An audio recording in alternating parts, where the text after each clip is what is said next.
magbigay tayo sa ating mga ikapo at yung mga gift no, kung meron man tayo no, mga kapatid. No?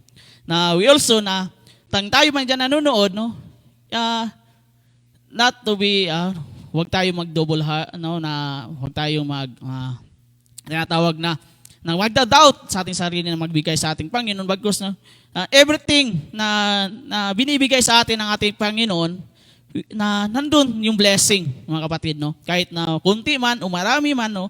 Madami man, but magpapasalamat tayo sa ating Panginoong Diyos. Amen? Kaya nga, no, mga kapatid, kailangan natin ibigay yung ating mga ikapo, yung mga blessing natin. Kasi nga, we are steward.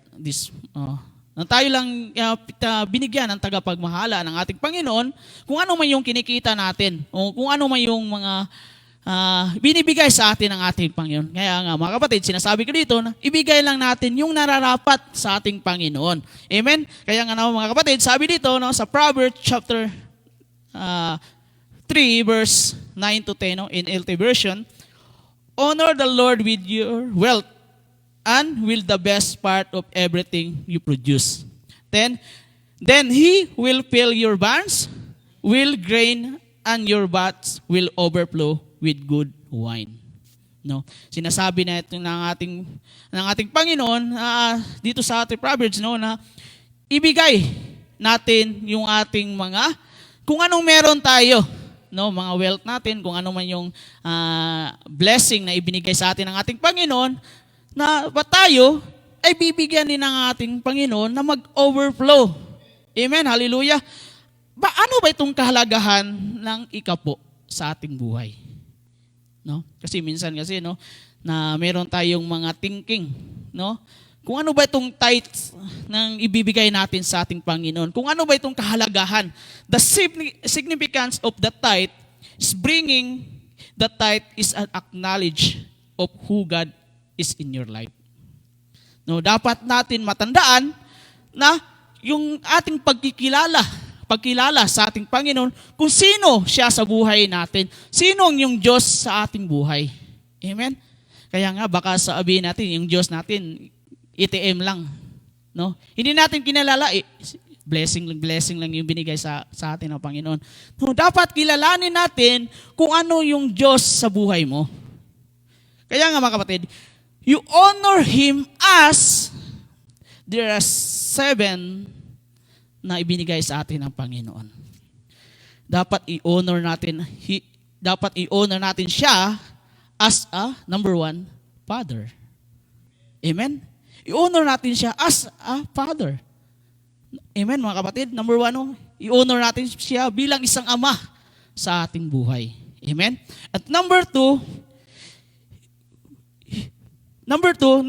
is honor sa ating life. No, siya yung may gawa sa ating buhay. Siya yung namamahala sa ating mga financial o mga blessing na inaabot niya para sa atin. Amen? And number 3, honor Him as a source of blessing. No? Siya yung source sa mga pinagpala ng bawat isa sa atin. Amen? Kaya nga, sinasabi ko sa inyo kanina na huwag natin gawing ATM sa Lord na hingi lang tayo ng hingi. Amen? Then, honor Him as a provider. Amen? Number 4, na siya ang nagbibigay sa atin. Kahit hindi pa natin hiningi, ibinigay niya ng advance. Amen? Kaya nga sa atin, no, sa mga nag-go-government, no, binigay na yung advance mid-year, no, bonus. Pero ang ating Panginoon, kahit pa hindi pa dumating yung mid-year, binibigay na sa iyo eh. Amen? Ganon po ang provider natin, ang ating Panginoon. And number 5, honor Him is a giver of all good things. Amen? Then, number 6, honor Him as a giver of your ability. Amen? Kaya nga nandito ka, tumatayo ka, mga kapatid. Diba? Kahit sa hinang-hina ka, pero nakatayo ka pa rin. No? Amen? Kaya nga, nandito tayo as a Christian, no? Kung ikaw may nanonood dyan, dapat ibalik din natin yung gratitude natin sa ating Panginoon. Amen? And lastly, honor Him as a creator. Amen. Siya yung may gawa sa langit at lupa. And everything, no, yung nakikita natin sa bawat isa sa atin, siya yung may gawa. Hindi tayo na may-ari dito sa mundong ito. Kaya nga, we are the steward ng ating Panginoon. Kaya nga minsan kasi, nag-aalala tayo. No? Napangunahan tayo ng pag-alala. Kung ano ba yung kakainin ko bukas, may Judith na, di ba? May babayarin na. Nag-aalala tayo. Ganon yung tao. Hindi maiwasan yung worry. But you are faithful to God, trusting sa ating Panginoon. Kahit man, mga kapatid, kahit mang wala-wala ka, mayroon ibibigay ang ating Panginoon sa atin. Kaya nga sabi niya din sa Matthew chapter 6 verse 26, no. Look at the birds, no. Tingnan natin yung mga ibon, sabi ng Panginoon. They don't plant or harvest or store the food in the barns, no. Hindi nila alam na magtanim o mag-ani at hindi rin alam nila na mag-ipon sa kanilang mga stock, no.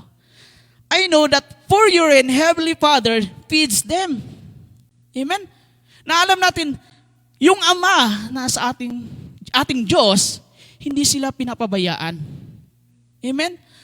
Na pinapakain pa rin sila ng ating Panginoon. Then, aren't you far more valuable to Him than they are?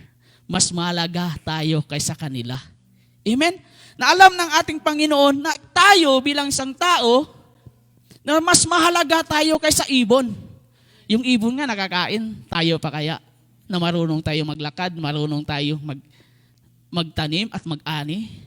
Amen? Huwag natin kalimutan, mga kapatid, na nandyan yung Panginoon to guide you. Kaya nga, sabi ko, ibigay natin yung best part sa ating tithes and offering.